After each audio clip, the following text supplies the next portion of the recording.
प्रणम्य परमात्मानं सिद्धं त्रैलोक्यवन्दितम्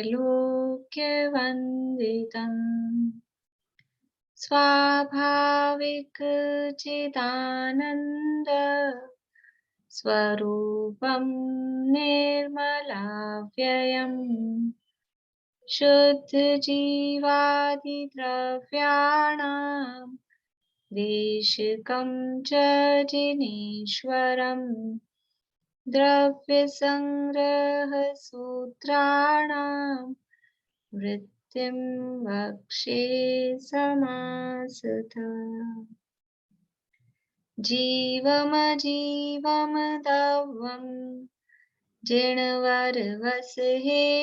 जीर्णनेत्येत्थं देविन्दविन्दवन्दं वन्दे तं सर्वदा शिरसा कहे जीव अजीव जिनवर वृषभ ने लोक में वे वंद्य सुरपति वृंद से वंदन करूं कर जोड़।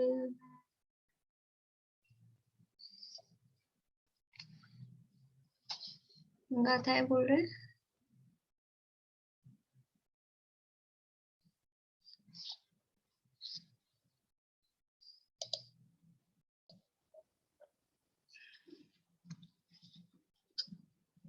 कल की जैसे मैं आप लोगों से पूछ रही हूँ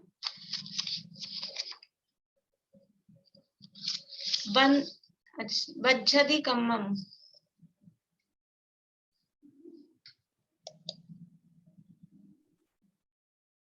बज्जति कम्मम जेणदु चेदन भावेण भाव बंधोसु कम्माद पदेशाणम अणोन पवेशरम इधरो बंध तत्व का वर्णन किया गया। बंध तत्व का लक्षण। ठीक है।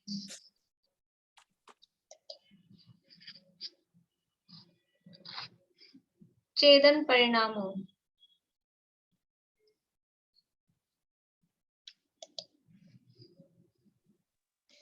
चेदन परिणामो जो कम्मस्सा सवनिरोहणे हेतु स्वभाव संवरो खलु स्वभाव संवरो खलु दव्वा संरोहणे अन्नो। इसमें मतलब भाव संवर और द्रव्य संवर के वर्णन किया गया, द्रव्य संवर के बारे में। ठीक है। परिडिठति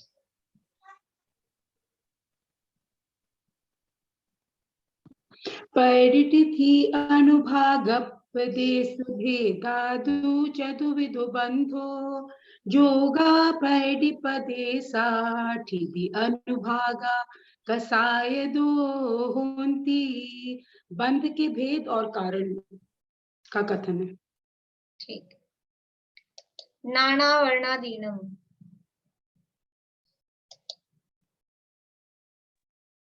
नाना वर्णादीनम जोगम चंपुकलम समासौति तवा सवोस्तनीयो अणेय भेवो जिना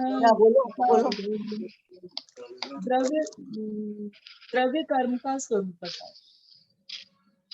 द्रव्य कर्म का स्वरूप द्रव्य बंध। द्रव्य बंध 8 कर्म 8 कर्म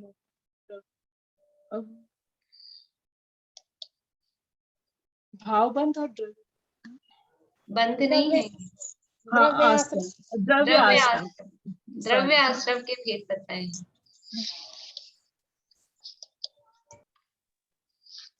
एय पदेशो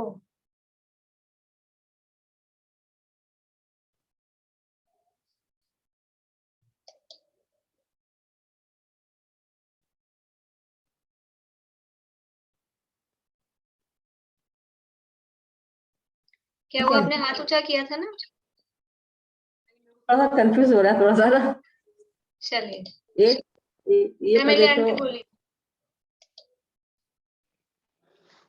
ये पदेशो भी नाना खंदप देश दो होदी बहुदेश उयारा तेनिए तेनिए काऊ बनंति सौ वन हूँ। इसमें परमाणु को उपचार से काय कहा गया है। बढ़िया। लोया यास।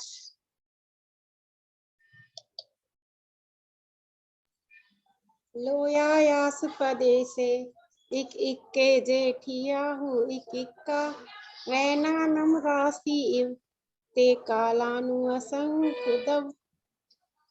इसमें काल द्रव्य का वर्णन किया गया है। काल द्रव्य, ठीक है। लास्ट वाला शब्द फिर से बोलिए। ते कालाणु। असंख्य दव्वानु। ठीक है। आसव बंधन।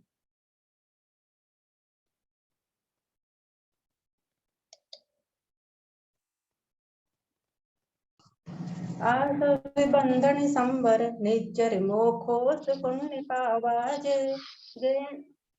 आसव बंधन संबर निज्जर मोखोज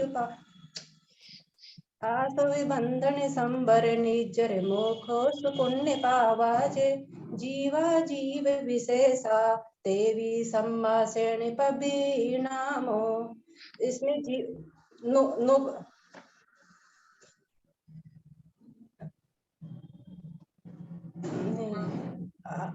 किसका वर्णन है? आश्रव बंधन नो पदार्थों का वर्णन, 7 पदार्थों का वर्णन है। हाँ, आश्रवादी 7 पदार्थों का 7 वर्णन पदार्थों का है। वर्णन है। मतलब वो कहेंगे आगे, ये बात इस गाथा में कही गई है। आसवदी जैन।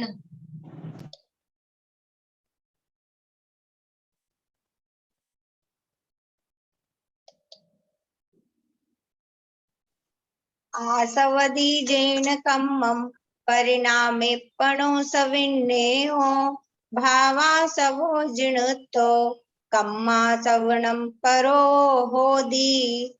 इसमें भावाश्रव और द्रव्याश्रव का वर्णन। ठीक है। आश्रव तत्व का भावाश्रव और द्रव्याश्रव का वर्णन इसमें किया गया है। कल मैं आपसे गाथाएं सुनूंगी मीना चाची, बहुत दिन हो गए। आपको जितनी भी याद है 10, 15, 20 जितनी भी आपको याद है आप बता देना।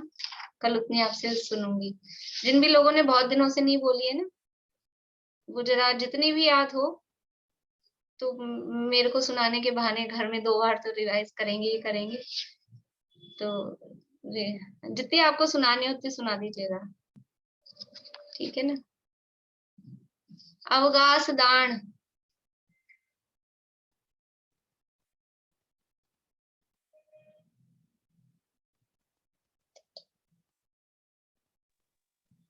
अवगास दान जोगम जीवादीनम वियाण आयासम जैनम लोगागासम अलोगागासमिति दुयम। इसमें आकाश द्रव्य का वर्णन किया गया। आप आकाश द्रव्य का स्वरूप और उसके भेद इसमें बताए। ठीक है, बढ़िया। चलिए इतना ही करते हैं। आगे अपनी चर्चा जो 35वीं गाथा के संदर्भ में चल रही है उसको आगे बढ़ाते हैं। 35वीं गाथा का पाठ करते हैं। पद समिति गुत्तियो धम्मानुपेहा परिसहजोया चारित्तम बहुभेया नायवा भाव संवर विशेषा। व्रत समिति, गुप्ती, धर्म, अनुपेक्षा, परिचर्या और अनेक प्रकार का चारित्र, इन सबको भाव संवर के भेद जानना चाहिए। ये सब भाव संवर के भेद हैं तो संवर के कारण हैं। इसके अंतर्गत अपनी चर्चा अनुप्रेक्षाओं में लोकानुप्रेक्षा की और लोकानुप्रेक्षा में मध्य लोक का वर्णन अपना चल रहा है। मैंने ये कुछ पॉइंट्स लिखे हैं। आप लोग कौन कौन 35वीं गाथा के संदर्भ में ही मैंने नाम नहीं लिखा किसको क्या देना है। मैं पहले आपको बता रही हूँ क्या मेरे पॉइंट्स हैं, फिर आप लोग देख लीजिएगा। जो गाथा में यानी टीका में जो बात कही गई है वो तो आपको बतानी ही है, और उसके अलावा थोड़ी बहुत जो उसके स्वरूप के संबंध में एक्स्ट्रा अपन ने समझी थी लेकिन कुल मिला के 5 मिनट से ज्यादा का विषय नहीं होना चाहिए कि आधा घंटे तक आपका चल रहा है, प्रवचन हो रहा है, ऐसा नहीं होना चाहिए। जो टीका में बात आई है वो तो लेनी ही है, चाहे आप देख के लें चाहे आप याद करके लें, जैसे भी। और उसके अलावा थोड़ी बहुत जो जरूरी है उसके स्वरूप के संबंध में वो बात, ठीक है ना। मुख्य उद्देश्य ये है कि अपन टीका का फिर से इस बहाने रिवीजन कर लें। और तो अपने को मालूम ही है, थोड़ा बहुत स्वरूप तो सामान्य तो अपने को पता रहता ही है अन्य ग्रंथों वाला तो, लेकिन टीका में जो बात आई है तो इसमें मैंने बांटे हैं, टीका के आधार पे विषय बांटे हैं। मतलब पहला टॉपिक में लिया है व्रत, समिति, गुप्ती, तीनों एक साथ, क्योंकि थोड़ा थोड़ा सा विषय है उसमें, सरल भी है। व्रतों की परिभाषा, गुप्ती, समिति और उनके भेद। फिर दूसरे में 10 धर्मों में से 5 धर्म, क्षमा, मार्दव, आर्जव, शौच, सत्य। फिर तीसरा पॉइंट में लिया है संयम से लेके और ब्रह्मचर्य तक, ये बाकी के 5। तो संयम के अंतर्गत इसमें 8 प्रकार की शुद्धियों का वर्णन दिया है टीका में, तो वो विशेष उसमें थोड़ा सा वर्णन करने को आएगा। इसके बाद में है अनुप्रेक्षाओं में 2 अनुप्रेक्षा, अध्रुव और अशरण। फिर संसार अनुप्रेक्षा, वो एक व्यक्ति अकेला बताए। और एकत्व, अन्यत्व और अशुचि, ये तीनों में छोटा छोटा थोड़ा थोड़ा सा विषय है, तो ये 3 अनुप्रेक्षाएं। और फिर है आश्रव, संवर और निर्जरा, 3 अनुप्रेक्षाएं ये एक साथ। इस तरह से ये विषय मैंने लिया है। तो प्रीति आपको संसार अनुप्रेक्षा का दे दूं, उसमें पंच परावर्तन का आएगा वर्णन, ठीक है, कर लोगे? तो संसार अनुप्रेक्षा का प्रीति को हो गया। और व्रत, समिति, गुप्ती, पहले तो हाथ खड़ा कर दें कौन कौन करना चाहते हैं। 7 ही अपने पास विषय हैं, 7 ही लोग चाहिए। एक तो हो गया प्रीति को, इसके अलावा 6 जने और चाहिए। 1 2 3 जने ही हाथ खड़े कर रहे हैं, क्या बात है, कल तो बड़े कह रहे थे आप लोग। चलिए मैं बता देती हूँ अपने हिसाब से ही। व्रत, समिति, गुप्ती, सुधा जी ये आप ले लीजिए, ठीक है। व्रतों का जो 35वीं गाथा की टीका में शुरू में ही व्रतों का, फिर गुप्ती का, समिति का ये वर्णन है, उसके आधार पे व्रत का परिभाषा, उसके भेद, गुप्ती की परिभाषा, उसके भेद, सामान्य सा है वो आपको तैयार करना है। फिर उत्तम क्षमा से लेके उत्तम सत्य तक, ये 5 धर्मों का स्वरूप। किस किसने हाथ के खड़े किए थे? हाँ सुनीता आंटी, ये आप ले लीजिए, ठीक है। उत्तम क्षमा से लेके और उत्तम सत्य तक, ठीक है। फिर उत्तम संयम से लेके उत्तम ब्रह्मचर्य तक, ये विषय भारती आंटी, ठीक है। उत्तम संयम से लेके उत्तम ब्रह्मचर्य तक। आपने बोला ना 5 मिनट समय लेना, तो मतलब एक एक को एक मिनट में ही समेटना होगा ना, फिर 5 का। हाँ मतलब अप्रोक्सीमेट 5 मिनट है। किसी का 1 आध मिनट कम हो जाए, किसी का 1 आध मिनट ज्यादा हो जाए, ऐसा चलेगा। पर जैसे उसमें संयम में 8 प्रकार की शुद्धियों का वर्णन विशेष है, तो उनको पूरा लेना है, बाकी को फिर शॉर्ट में समझा देना है, ऐसा, ठीक है। अब आपके पास टीका में यदि विषय ज्यादा है तो आपको एक्स्ट्रा कुछ ज्यादा लेने की जरूरत नहीं है, मतलब। फिर अध्रुव और अशरण अनुप्रेक्षा, ये आप ले लीजिए विनीता जी। अध्रुव और अशरण अनुप्रेक्षा बोलेंगे आप? मेरे को तो लोक अनुप्रेक्षा के लिए आज तैयार करके आई हूँ, बहुत अच्छा लग रहा है बोलने के लिए। लोक अनुप्रेक्षा तो अभी अपनी चली रही है, वो तो पूरी नहीं हुई नहीं, है। कल आपने कहा था ना पूछने के लिए, उसकी बात हाँ थी। अच्छा चलिए। बाकी वो भी करूंगी मैं, ध्रुव है नित्य भी ठीक है आपके लिए। अध्रुव और अशरण, ठीक। हाँ ठीक है जी। संसार का प्रीति को हो गया। एकत्व, अन्यत्व और अशुचि, रेणु जी आपने हाथ खड़ा किया था। चलिए वर्षा भाभी कह रहे हैं। वर्षा भाभी, एकत्व, अन्यत्व और अशुचि, ठीक है। और लास्ट में है आश्रव, संवर और निर्जरा। और कौन करे? क्या कुछ लोग थोड़ा थोड़ा कर रहे हैं, नहीं कर रहे हैं, मुझे समझ नहीं आ रहा है। हाँ प्रमिला जी आपका रह गया, आप ले लीजिए आश्रव, संवर और निर्जरा। बाकी जो लोग नहीं करना चाहते थे वो ऐसे ही थे, तो वो रह ही गए। ठीक है। जिनकी जैसी भावना। फिर आगे अपन अभी तो इसमें चलेगा ना, फिर आगे ले लेंगे। अपने विषय आपको खुद को याद रखने, मैंने नाम नहीं लिखे हैं इसमें, कौन सा विषय किसको दिया है मेरे से अब आप मत पूछिएगा दोबारा। अपना विषय खुद लिख लीजिए, क्या विषय मिला है। बोलिए सुधा जी, क्या कहना है? समिति और गुप्ती तीनों है ना? हाँ जी, व्रत, समिति और गुप्ती तीनों का बताना है ना? हाँ, व्रत, समिति, गुप्ती, थोड़ा थोड़ा है, ज्यादा नहीं है। हाँ रेणु जी, आप क्या बोल रहे हैं? नहीं, वो मैं तो अभी बहुत दिनों से क्लास ज्वाइन नहीं की थी, तो समझ नहीं पाई टॉपिक वगैरह क्या था, समझ हाँ नहीं हाँ, पाया एक बार मुझे। आप देख लीजिए ये लोग कैसे कर रहे हैं, फिर अगली बार में ले लीजिएगा। ठीक है।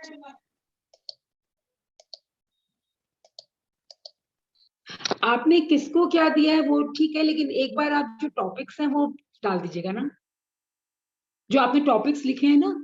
ठीक है, ठीक है। हाँ बस।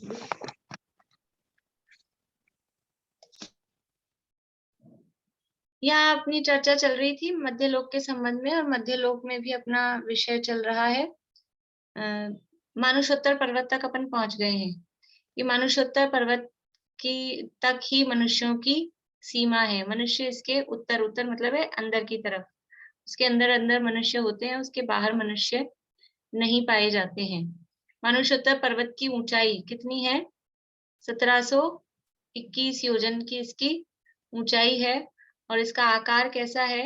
मनुष्य क्षेत्र की तरफ से तो सीधा है, और बाहर जो बाकी का पुष्कर द्वीप है आधा, उसकी तरफ से तिरछा स्लांटिंग ये इसका आकार है। और बाकी इसकी चौड़ाई कितनी कितनी है, मोटाई कितनी है, वो सब दिया है। वो विशेष जानना हो तो जो टीका ग्रंथ है विशेष, उनमें से देख लें। इसके बाद में फिर आधा पुष्कर द्वीप है, उसके बाद में पुष्करवर समुद्र है।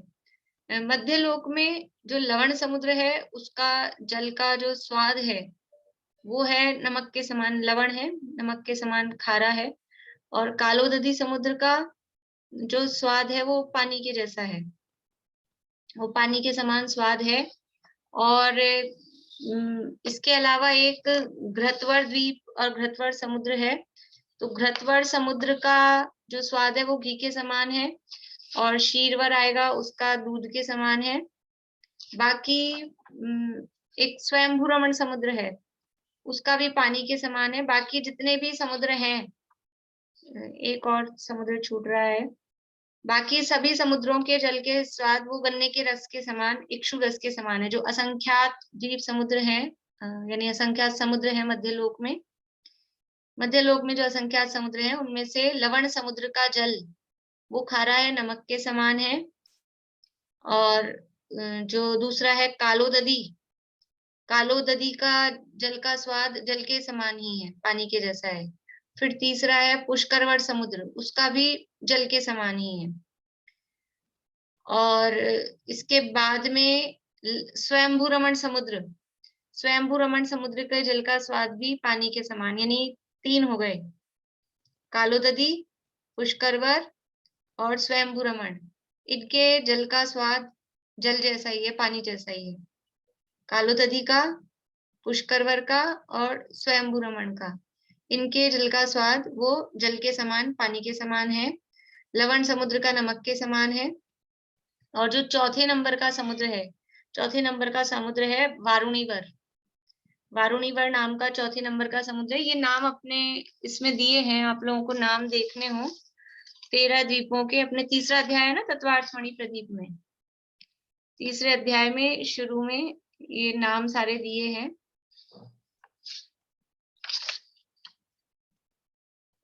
तत्वार्थमणि प्रदीप में 149 पेज पे, 149 नंबर पेज पे ये द्वीप और समुद्रों के, शुरू के 13 द्वीप और समुद्रों के नाम दिए हैं। तो चौथा समुद्र है उसका नाम वारुणीवर है, उसका स्वाद शराब के समान है। ये जो पुष्करवर समुद्र है ना, पुष्करवर समुद्र का इसमें थोड़ा सा ऐसा है, किसी ग्रंथ में तो है जल के समान और किसी ग्रंथ में है थोड़ा मिठास लिए हुए, शहद और पानी मिक्स। तो यथा योग्य जो भी हो, पानी के समान लिख लीजिए अभी। चौथा हो गया वारुणीवर, शराब के समान। पांचवा जो है शीरवर, इसके आगे बढ़ेंगे तो 5वें द्वीप का नाम शीरवर द्वीप और समुद्र का नाम शीरवर समुद्र। अब द्वीपों में क्या विशेषता है, आगे का जो आधा पुष्करवर द्वीप बचा, फिर उसके बाद वारुणीवर द्वीप आया चौथे नंबर पे, 5वें नंबर पे शीरवर द्वीप आया। अब वहां क्या है, सब जगह मध्यम भोगभूमि की रचना है, कल्प वृक्ष आदि है, और वहां पर तिर्यंच रहते हैं, पंचेंद्रिय तिर्यंच भोगभूमि के, वो वहां पर रहते हैं। और विशेष विशेष जो भी कोई रचनाएं वहां पर हो, उनका कुछ विशेष खास उल्लेख शास्त्रों में नहीं आता, क्योंकि अकृत्रिम जिनालय वहां पर अब नहीं है। इनके अलावा व्यंतर आदि देव भी रहते हैं, वो बराबर पूरे मध्यलोक में ही फैले हुए हैं, तो वो रहते हैं, पर विशेष रूप से वहां पर जगन्य भोगभूमि की रचना वहां पर है। तो ये 5वां समुद्र शीरवर समुद्र, ये दूध के समान, शीर यानी दूध होता है, और इस 5वें समुद्र की क्या विशेषता है कि शीरवर समुद्र से, शीर समुद्र जिसे कहते हैं, तीर्थंकर भगवान के, बाल तीर्थंकर के जन्माभिषेक का जल यहाँ से लाया जाता है देवों के द्वारा, और इस जल के द्वारा 1008 कलशों के माध्यम से बाल तीर्थंकर का अभिषेक कहाँ पर करते हैं, सुमेरु पर्वत की पांडुक शिला पर ले जाकर। इसके बाद में है 6ठे नंबर पर घृतवर द्वीप और घृतवर समुद्र। तो वो घृतवर समुद्र का जल, घृत यानी घी होता है, उसका जल घी के समान है, घी का समुद्र है पूरा का पूरा। किसके काम का है कि बस है, काम काम में आए ना आए। वो घृतवर द्वीप, उसका पानी है, वो पानी ही घी के समान है। इसके बाद में है, ये हो गए अपने 6। 7वें नंबर पर है इक्षुवर द्वीप और इक्षुवर समुद्र।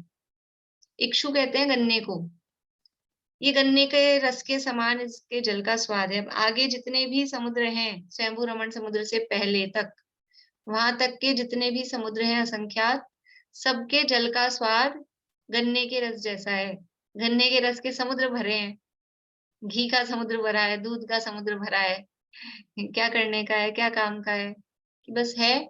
और क्या विशेषता है इन समुद्रों में कि यहाँ पर जलचर जीव नहीं होते, क्योंकि ये भोगभूमि है ना, पूरे असंख्यात द्वीप और असंख्यात समुद्र जितने भी हैं बीच के, 2.5 द्वीप से लेकर स्वयंभू रमण द्वीप से, समुद्र से पहले तक, उसमें भी रचना देखेंगे विशेष, वो बीच में वहां भी पर्वत है, तो वहां तक पूरी जगन्य भोगभूमि है असंख्यात द्वीप समुद्रों में, समुद्र में भी द्वीपों में भी। और भोगभूमि की क्या विशेषता है, भोगभूमि में जलचर जीव नहीं होते। ये भोगभूमि के समय हमने जब 6 कालों का वर्णन देखा था, तब वहां देखी थी, वहां विकलत त्रय भी नहीं होते भोगभूमि में, 2 इंद्रिय 3 इंद्रिय 4 इंद्रिय। और जलचर जीव, जलचर जीव मतलब समुद्रों में मछलियां, मगरमच्छ, कछुए, मेंढक, ये सब वहां पर नहीं होते। तो वो जो समुद्र हैं, वो समुद्रों का जल बिल्कुल क्या कहना चाहिए, प्रासुक जैसा होता है, निर्जंतुक होता है, उसमें किसी प्रकार के त्रस जीव वहां जल में नहीं होते हैं। तो इस तरह से ये समुद्रों के जल की बात कही। और जो जलचर जीव है, अब आपसे ये पूछा जाए कि जलचर जीव कौन कौन से समुद्रों में पाए जाएंगे, बता सकते हैं? जलचर जीव कौन कौन से समुद्रों में पाए जाएंगे, बोलिए चमेली आंटी।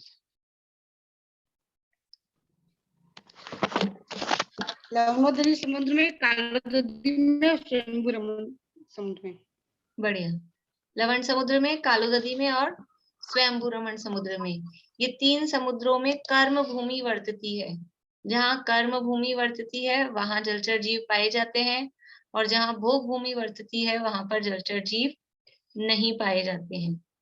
तो इस तरह से ये जितने असंख्यात द्वीप समुद्र हैं मध्यलोक में, उनमें से शास्त्रों में प्रारंभ के 16 द्वीपों और समुद्रों के नाम और अंत के 16 द्वीप और समुद्रों के नाम वो शास्त्रों में मिलते हैं। इसके अलावा बीच में असंख्यात द्वीप समुद्र हैं, उनमें से उनके नाम अब इतने असंख्यात हैं तो नाम कैसे गिनाए, शब्द होते हैं संख्यात, इसलिए वो नाम गिनाए नहीं गए हैं। बोलिए सुनीता आंटी। आप पुष्करार द्वीप जैसे आधा है उसमें नहीं पाएंगे क्या? पुष्करार द्वीप आधा है ना, तो जहां तक आधा है वहां तक तो कर्म भूमि है, 2.5 द्वीप तक तो मतलब जो आधे में, और बाहर वाले में जगन्य भोग भूमि है। मानुषोत्तर पर्वत के उस साइड वहां जगन्य भोग भूमि चालू हो जाती है, वहीं से लेके। नहीं मतलब इसमें जलचर जीव नहीं पाए जाएंगे फिर आधे वाले में? आधा तो द्वीप है ना, द्वीप में जलचर कैसे पाए जाएंगे? जलचर तो हाँ, समुद्र में पाए जाएंगे, और समुद्र तो आगे निकल गया वैसे, हाँ। इसलिए पाए नहीं जाएंगे। जलचर बोल रहे हैं ना, जलचर तो समुद्रों में ही पाए जाएंगे, ठीक है ना। तो ये असंख्यात, अब मध्य लोक में जो असंख्यात द्वीप समुद्र है, क्योंकि शब्द है संख्यात और ये द्वीप समुद्र है असंख्यात, तो ये जो नाम हम बता रहे हैं ये नाम वापस से रिपीट होते हैं। जम्बू द्वीप नाम के भी असंख्यात द्वीप हैं मध्य लोक में, ये जम्बू द्वीप नाम के एक ही नहीं है, क्योंकि कहाँ से लाएंगे? अपने नाम रिपीट होते हैं कि नहीं होते हैं? इतने से 25-50 लोगों में एक सेम नाम वाले 2-3 लोग मिल जाते हैं, तो वो तो असंख्यात द्वीप समुद्र हैं। तो सेम नाम के बार बार में वो शब्द संख्यात हैं, वो पूरे होते हैं। फिर दूसरे और शुभ नाम वाले द्वीप समुद्र हैं, तो कोई ऐसे रौरा और ऐसे नाम जैसे नरकों के, बिलों के हैं, वैसे नाम तो होंगे नहीं। तो वो जो नाम पूरे हो जाते हैं तो उसके बाद में फिर से वो नाम रिपीट होते हैं। बोलिए भारती। नदियों में भी होते हैं जलचर जी, नदियां जो हैं? नदियों का ऐसा उल्लेख देखने में नहीं आया, समुद्रों के लिए तो आता है। बाकी ये गंगा नदी वगैरह के बारे में पढ़ने में नहीं आया कि उसमें जलचर होते हैं क्या। जब वहां उद्गम स्थल पे तो नहीं होते होंगे, वहां तो ऊपर से गिरती है, नीचे बहती है, बाद में होते हैं, ऐसा देखने में नहीं आया। और देखना पड़ेगा विशेष, ये नदियों में होते हैं कि नहीं होते हैं। समुद्रों का तो आता है, और लवण समुद्र में और कालूददी समुद्र में इतना वर्णन मिलता है कि किनारे पर कितना बड़ा मगर मच्छ है और बीच में कितना बड़ा है। लवण समुद्र में साइज अलग है, कालूददी में साइज, क्योंकि कालूददी बड़ा है ना, और तो उसमें और बड़े मच्छ वहां पर पाए जाते हैं। पर नदियों में भी पाए जाते हैं, ऐसा देखने में नहीं आया। पर दीदी जैसे वो गिरती है तो अभिषेक करती हुई मस्तक पे गिरती है, तो उसमें जीव कैसे हो सकते हैं? हाँ, इसलिए उद्गम स्थल पे तो नहीं है, उद्गम स्थल पे तो नहीं होंगे। अब आगे जाके वहां दूसरी जो नदियां मिलती हैं और उनमें होते हों, पर ऐसा देखने में, पढ़ने में आया नहीं कि वहां जीव जलचर उसमें होते हैं क्या ऐसे। पर अपने यहाँ की जो नदियां दिखती हैं उनमें तो होते हैं। तो अपने यहाँ की नदियां तो ये अलग हैं, वो अकृत्रिम जो अनादि से अनंत काल तक जो चल रही है उनमें नहीं भी हो, ऐसा हो सकता है। अब ये जो मध्यलोक में द्वीप समुद्र है, इनमें अकृत्रिम जिनालय कौन से द्वीप तक हैं? अकृत्रिम जिनालय 13वें द्वीप तक है। ये 2.5 द्वीप में है, 2.5 द्वीप में कल हमने देख लिए थे 398, ये 2.5 द्वीप में है। इसके बाद आगे पहुंचते हैं तो 8वां द्वीप आता है। 8वें द्वीप का नाम है नंदीश्वर। अभी अपन ने 7 तक देख लिए थे, इक्षुवर द्वीप 7वां और इक्षुवर समुद्र। इसके बाद में 8वां द्वीप आता है नंदीश्वर द्वीप, और उसके बाद में है नंदीश्वर समुद्र। तो ये नंदीश्वर द्वीप है, यहाँ भी जगन्य भोगभूमि की रचना है, परंतु इस नंदीश्वर द्वीप में 52 अकृत्रिम जिनालय हैं। एक एक दिशा में, पूर्व, दक्षिण, पश्चिम और उत्तर, एक एक दिशा में 13 जिनालय एक एक दिशा में बने हुए हैं। तो पूरे चारों दिशाओं में मिला के नंदीश्वर द्वीप में 52 अकृत्रिम जिनालय इस नंदीश्वर द्वीप में पाए जाते हैं। मतलब अकेला एक द्वीप है, भोगभूमि की रचना है, और वहां अकेले एक द्वीप में 52 अकृत्रिम जिनालय यहाँ पर पाए जा रहे हैं। तो किस तरह से पता है आप लोगों को, फिर भी हल्का सा थोड़ा बता देती हूँ मैं। वैसे सबका पढ़ा हुआ ही है नंदीश्वर में 52 किस तरह से हैं। पर नंदीश्वर द्वीप का जो विस्तार है एक साइड का, जैसा लवण समुद्र का 2 लाख योजन, दातकी खंड का 4 लाख योजन, कालूददी का 8 लाख योजन, एक साइड का विस्तार देखा था ना कल अपन ने। वैसे नंदीश्वर द्वीप का विस्तार कितना है एक साइड का? ये कौन सा, इक्षुवर द्वीप से लेके और इक्षुवर समुद्र से लेके और नंदीश्वर द्वीप की बाउंड्री वहां तक कितना होगा? 84 लाख योजन। क्यों 1,84,000 या एक दिशा में ब्रह्म पूजन में तो बोलते हैं। उसके ऊपर भी तो है, उसके ऊपर और है 163 कोटि योजन। वहां हाँ, तो उसमें 1,63 तो पूरा हो गया, और 1,84,000 तो 1,84,000 के पहले 163 भी तो जोड़ना है, उसमें ही जोड़ेंगे क्या? हाँ बोले 163 लाख योजन 84 लाख 163 करोड़ 163 करोड़ एक साइड का है। पूरा बोलिए पूरा 163 करोड़ योजन। गलत, बोलिए रजनी। 163 करोड़ 84 लाख योजन। हाँ, 163 कोड़ी योजन महा लाख 84, तो ये पूरा जुड़ेगा। 163 करोड़ 84 लाख योजन, ये एक दिशी में लहा, ये है नंदीश्वर द्वीप का एक साइड का। 163 करोड़ 84 लाख योजन, वो एक साइड का विस्तार है। कितना गुना बड़ा है जम्बू द्वीप से, उसका स्क्वायर करेंगे किसी कंप्यूटर में भी नहीं आएगा उसका स्क्वायर, मोबाइल में तो आने का सवाल ही नहीं है लिस्ट में। 163 करोड़ 84 लाख, उसका स्क्वायर करो और फिर बीच के जितने हैं उनका स्क्वायर करके माइनस करो, तब वो जम्बू द्वीप से कितना गुना बड़ा है वो निकल के आएगा। लेकिन हमारे तो बस की बात नहीं है और कंप्यूटर फेल हो जाएंगे। हाथ से फिर भी कर सकते हैं, हाथ से करना चाहें तो भले ही बड़ा सारा पेपर लेके कर सकते हैं, तो ये कंप्यूटर मोबाइल में कैलकुलेटर में इनमें तो होना मुश्किल है। तो ये जो है इतना इसका विस्तार है नंदीश्वर द्वीप का। इसमें एक दिशा में 13 पर्वत हैं, उन 13 पर्वतों पर एक एक जिनाले हैं। सबसे बीच में एक अंजनगिरी पर्वत है। अंजनगिरी काले रंग के पर्वत है और ये पर्वत है ढोल के समान गोल, ऊपर से नीचे तक गोल है। लेकिन गोल कैसे हैं, अभी गोल पर्वत भी अलग अलग टाइप के हैं। सुमेरु पर्वत गोल है, वो कैसा गोल है कि वो ढोल जैसा गोल नहीं है सुमेरु पर्वत, वो तिरछा होता हुआ गया है। और जैसे ये पर्वत है अपने नाभिगिरी पर्वत है, वो ढोल के जैसे गोल है, ऊपर नीचे तक एक से है। और ये अंजनगिरी, दधिमुख और रतिकर जो नंदीश्वर में पर्वत हैं, ये भी ढोल के समान गोल हैं। तो कितने ऊंचे हैं, 84 लाख योजन ऊंचे। चाहू दिशा, 4 दिशी क्या है लाइन अंजनगिरी की, बोलिए पूर्णिमा आंटी। चहु दिश 4 अंजनगिरी राजही सहस्त्र 84 एक दिशी राजही, 84,000 योजन, 84,000 योजन ऊंचे हैं और 84,000 योजन ही जमीन पे फैले हैं। ऐसे ये अंजनगिरी पर्वत हैं, काले रंग के पर्वत हैं, इन पर एक एक अकृत्रिम जिनाले है। फिर इस अंजनगिरी के 4 दिशाओं में 4 बावड़ियां हैं, वो जयमाला में पूरा आता है। चाहू 1 लाख योजन गहरी। हाँ, चाहू दिशी 4 वो शुरू से बोलते हैं तभी आती है। तो वो 4 बावड़ी है, वो चारों बावड़ियां, अंजनगिरी है बीच में, उसके चारों तरफ 4 बावड़ी है और चारों बावड़ियां हैं 1-1 लाख योजन की। 1-1 लाख योजन अमल जल भरी, ये एक अंजनगिरी है।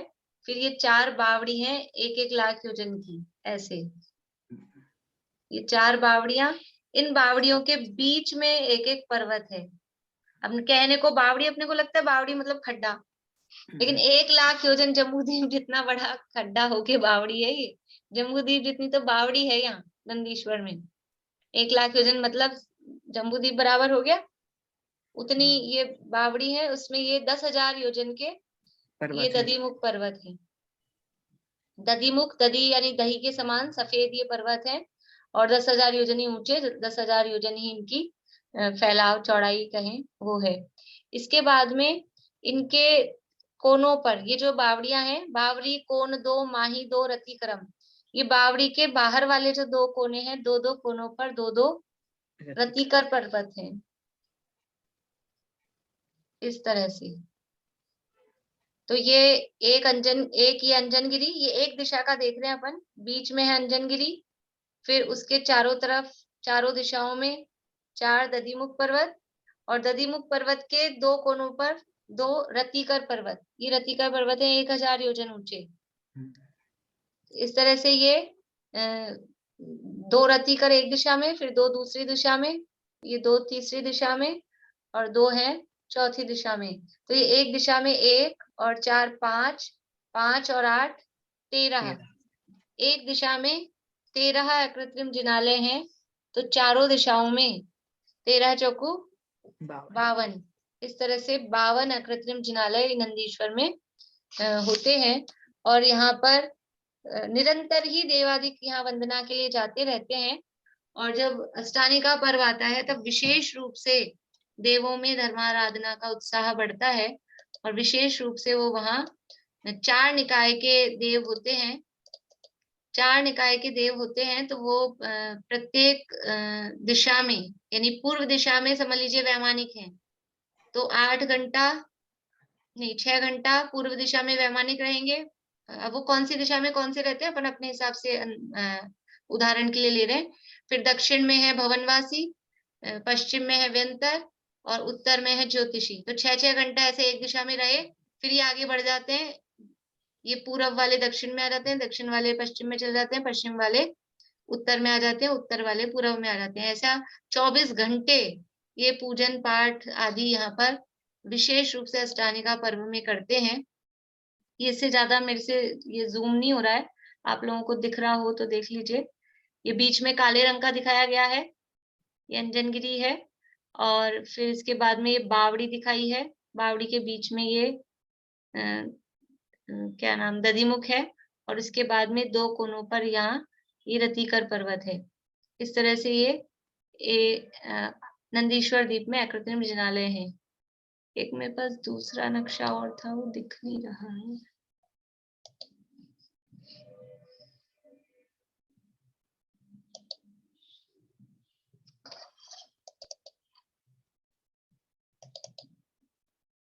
देखिए एक दूसरा दिखाती हूँ।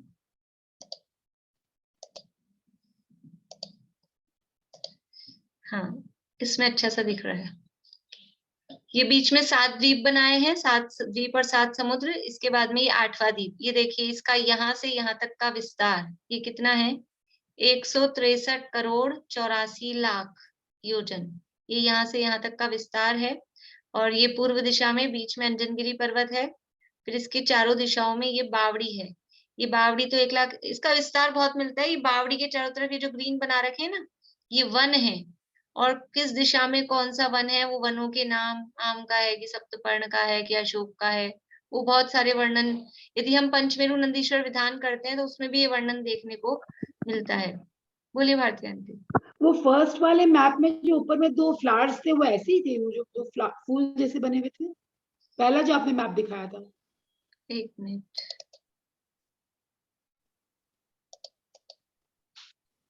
हाँ वो तो वो नंदीश्वर द्वीप, 8वां द्वीप नंदीश्वर द्वीप लिखा हुआ है ना, वो क्लियर दिख रहा है। अच्छा, हाँ, वो एक चीज मैं पूछ रही थी कि ये अष्टानिका पर्व में ही देव जाते हैं मोस्टली, तो वहां पे दशलक्षण पर्व का अपना नहीं है वहां पे, वो मतलब वो जाते हैं, ऐसा नहीं है, लेकिन अष्टानिका का विशेष है, वो 8 दिन विशेष कहे गए हैं।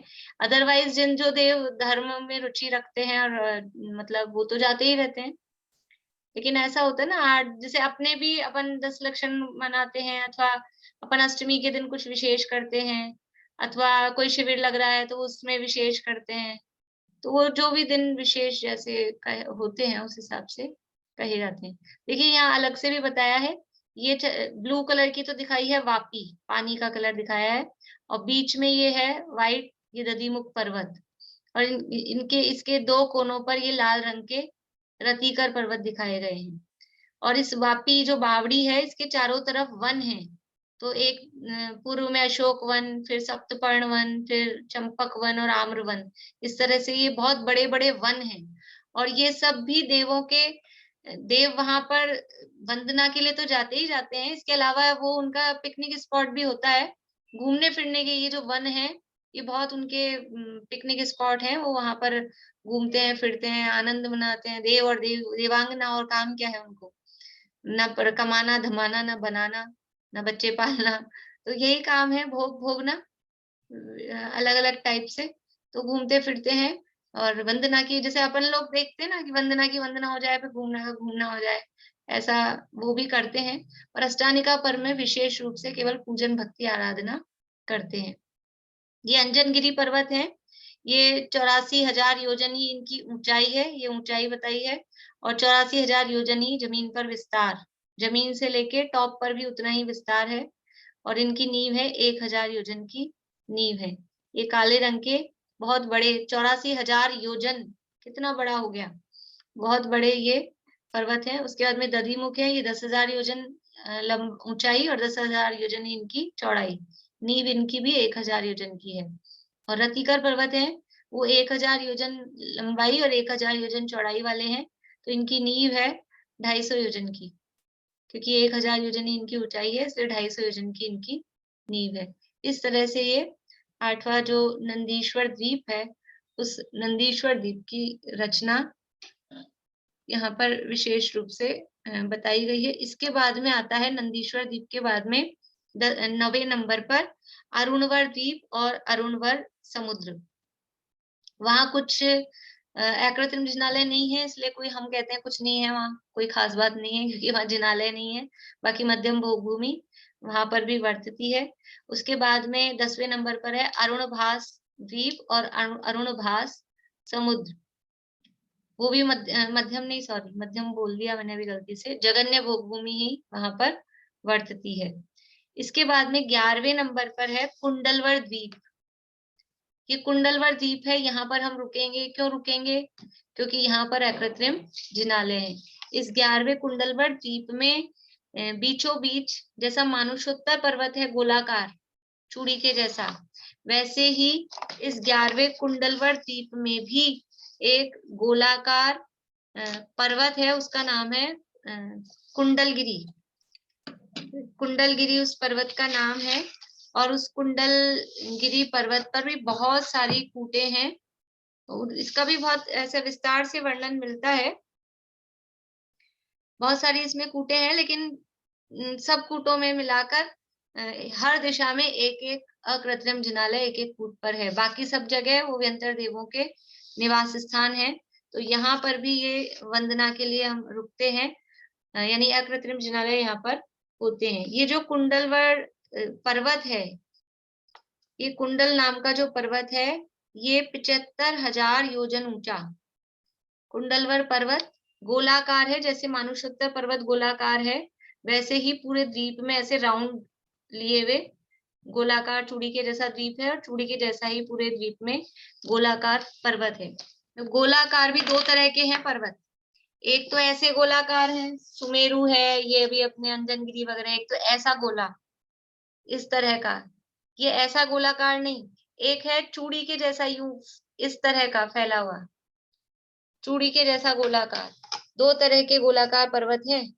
एक बार अपन ने जब वो पढ़ा था तब देखा था अपन ने, तीसरा अध्याय, कि उत्तर दक्षिण फैले हुए पर्वत कितने हैं, पूर्व पश्चिम फैले हुए पर्वत कितने हैं, फिर ये ऐसे गोलाकार थाली जैसे गोलाकार वो कितने हैं, और ये चूड़ी जैसे गोलाकार, ये इस तरह के पर्वत।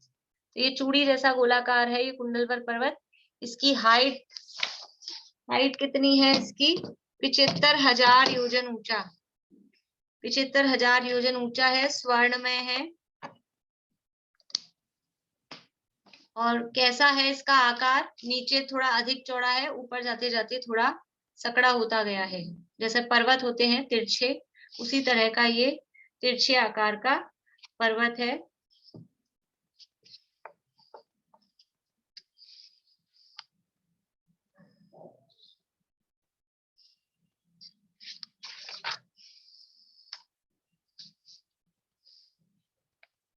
इस कुंडलगिरी पर कुल मिलाकर 20 कूट है। उनमें से 4 कूटों पर अकृत्रिम जिनालय हैं, बाकी सभी कूटों पर व्यंतर देव रहते हैं।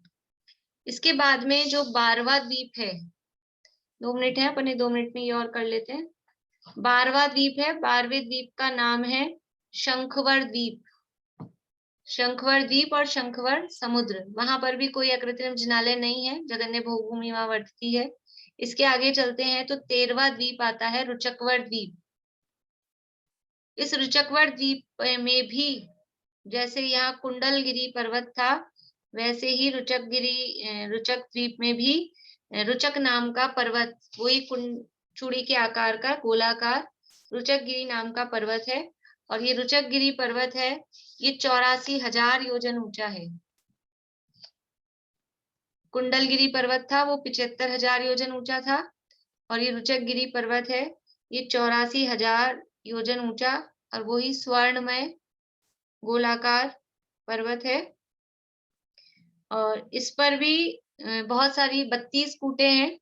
उन 32 कूटों में से हर दिशा में एक कूट पर एक अकृत्रिम जिनालय इनमें पाया जाता है। और बाकी की जो कूटे हैं बची 28 कूटे, वहां पर सब व्यंतर देव वहां पर रहते हैं। जो तीर्थंकर की माता की सेवा करने देवियां आती हैं गर्भ कल्याणक के प्रसंग पर, जब बाल तीर्थंकर का जीव माता के गर्भ में आता है, उसके 6 महीने पहले से ही देवियां माता की सेवा करने आ जाती हैं और बाद में 9 महीने तक वो माता की सेवा करती हैं, तत्व चर्चा करती हैं, उनका मन प्रसन्न रखती हैं। तो वो देवियां कहाँ से आती हैं? वो जो अपन 56 कुमारियां कहते हैं, 56 कुमारियां, अष्ट देवियां, वो इस रुचक गिरी पर्वत पर ही निवास करती हैं और यहाँ से ही वो माता की सेवा के लिए यहाँ मध्यलोक में तो रहती ही हैं, मतलब इधर मनुष्य लोक में आती हैं। तो वो देवियां भी यहाँ पर आती हैं। अब इसमें भी अलग अलग है कि कौन सी देवी मतलब माता का श्रृंगार करने वाली, कोई कलश भरने वाली, कोई दर्पण दिखाने वाली, कौन सी दिशा में कौन सी देवी रहती है, वो सारा भी वर्णन यहाँ पर डिटेल में बताया गया है। बोलिए ज्योति जी। दीदी ये मनुष्योत्तर पर्वत से तो आगे मनुष्य नहीं है रहते, तो फिर ये लोग कैसे आएंगे इधर? तो ये तो देव है ना, देव तो आ ही सकते हैं, ये तो देवी है ना, व्यंतर देवियां हैं। अच्छा, तो देवियां मनुष्य की सेवा के लिए? देव तो आते ही है ना मनुष्य लोक में। हाँ हाँ, देवों को क्या प्रॉब्लम है आने में, वो तो ऊपर हाँ से हाँ आ जाते हैं। हाँ, तो मैंने मतलब सोचा ये मनुष्य नहीं है मतलब। बोले चमेली आंटी। कितनी देवी आती है सेवा करने के लिए? 56? 56 अपन कहते हैं, वैसे 8 तो मुख्य आती है, इसके अलावा ये 56 की ही संख्या आती है कुल मिलाकर। अच्छा अच्छा। और देख लेंगे 8 8 8 8 करके है इसमें। अभी अपना समय हो रहा है, कल अपन और इसके कुछ बात होगी तो कल और विशेष करके फिर ये अपना लगभग मध्य लोक का वर्णन स्वयंभू रमण का और है, वो और अपन कल देखेंगे। इस रुचकवर द्वीप और स्वयंभू रमण समुद्र की जो विशेष बातें हैं वो कल करके कोशिश करेंगे कल मध्य लोक का वर्णन अपना पूरा हो जाए, इसके बाद में फिर आगे उर्दू लोक की तरफ अपन बढ़ेंगे। अभी की चर्चा यहीं पर।